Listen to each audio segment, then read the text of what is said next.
मोर सतारा के उमरिया रे अब भेलो साल 18 के तोर बना तो रोजे जतारा रे बनी जो हमर भतारा रे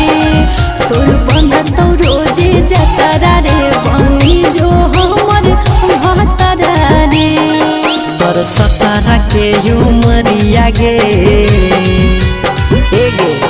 तोर सतारा के उमरिया गे अब भेलो साल 18 के। हाँ कैसे बनबो तोर भतारा